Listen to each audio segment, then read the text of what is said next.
ನಿನ್ನೆ ಗೃಹ ಸಚಿವ ಅಮಿತ್ ಶಾ ಜೊತೆಗೆ ಮತ್ತು ನಮ್ಮ ರಾಷ್ಟ್ರೀಯ ಅಧ್ಯಕ್ಷರು ಜಯಪ್ರಕಾಶ್ ನಡ್ಡಾ ಅವರ ಜೊತೆಗೆ ಸುದೀರ್ಘವಾಗಿ ಚರ್ಚೆಯಾಗಿ ಉಳಿದ 5 ಕ್ಷೇತ್ರಗಳ ಬಗ್ಗೆ ಸಾಕಷ್ಟು ಚರ್ಚೆಯಾಗಿದೆ. ಅಂತಿಮವಾಗಿ ಪ್ರಧಾನಿಯವರ ಜೊತೆ ಸಮಾಲೋಚನೆ ಮಾಡಿ 22ನೇ ತಾರೀಕು ಯಾರು ಸ್ಪರ್ಧೆ ಮಾಡಬೇಕು ಅನ್ನೋದನ್ನು ಘೋಷಣೆ ಮಾಡೋರಿದ್ದಾರೆ. ಬಹಳ ಮುಖ್ಯವಾಗಿ ಬಿಜೆಪಿ ಜೆಡಿಎಸ್ ಒಂದು ಹೊಂದಾಣಿಕೆ ಆಗ್ತಿರೋದ್ರಿಂದ ಈ ಬಾರಿ ನಾವು ಅಂದ್ಕೊಂಡಂತೆ 28ಕ್ಕೆ 28 ಲೋಕಸಭಾ ಕ್ಷೇತ್ರ ಬಿಜೆಪಿ ಜೆಡಿಎಸ್ ಸೇರಿ ಗೆಲ್ಲಕ್ಕೆ ಸಾಧ್ಯ ಆಗುತ್ತೆ. ದೇವೇಗೌಡರು ಸಹ ಪ್ರಧಾನಿಯವರ ಜೊತೆಗೆ ಸಂಪರ್ಕದಲ್ಲಿದ್ದಾರೆ, ಅಮಿತ್ ಶಾ ಜೊತೆಗೆ ಸಂಪರ್ಕದಲ್ಲಿದ್ದಾರೆ. ಇದೆಲ್ಲದರ ಪರಿಣಾಮ ನಮ್ಮ ನಿರೀಕ್ಷೆ ಮೀರಿ ಒಳ್ಳೆಯ ಫಲಿತಾಂಶ ಬರುತ್ತೆ ಅನ್ನೋ ವಿಶ್ವಾಸ ನನಗಿದೆ. 2-3 ದಿವಸದಲ್ಲಿ 22ರ ಪಟ್ಟಿ ಬಿಡುಗಡೆ ಆದಮೇಲೆ ನಾವೆಲ್ಲ ರಾಜ್ಯದಲ್ಲಿ ಪ್ರವಾಸ ಮಾಡೋಕ್ಕೆ ಹೊರಡ್ತೇವೆ. ಜನ ಇವತ್ತು ಮೋದಿಜಿಯವರ ಪರ ಬಿಜೆಪಿಯವರ ಪರ ಇರೋದರಿಂದ ಇತ್ತೀಚಿನ ಹಿಂದೆ ನಡೆದಂಥ ಎಲ್ಲ ಚುನಾವಣೆಗಳಿಗಿಂತ ಈ ಚುನಾವಣೆ ನಮ್ಮ ಗೆಲುವಿಗೆ ಭಾಳ ಅನುಕೂಲ ಆಗುತ್ತೆ ಅಂತ ನಾನು ಭಾವಿಸಿದ್ದೇನೆ. ನಿನ್ನೆ ಗೃಹ ಸಚಿವ ಅಮಿತ್ ಶಾ ಜೊತೆಗೆ ಮತ್ತು ನಮ್ಮ ರಾಷ್ಟ್ರೀಯ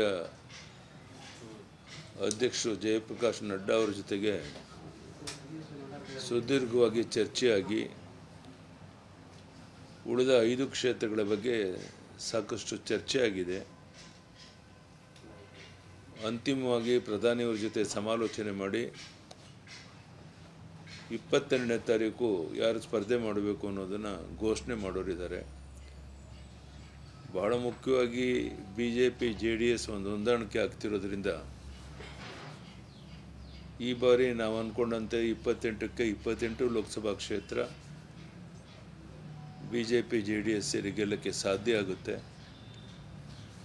ದೇವೇಗೌಡರು ಸಹ ಪ್ರಧಾನಿಯವರ ಜೊತೆಗೆ ಸಂಪರ್ಕದಲ್ಲಿದ್ದಾರೆ, ಅಮಿತ್ ಶಾ ಜೊತೆಗೆ ಸಂಪರ್ಕದಲ್ಲಿದ್ದಾರೆ.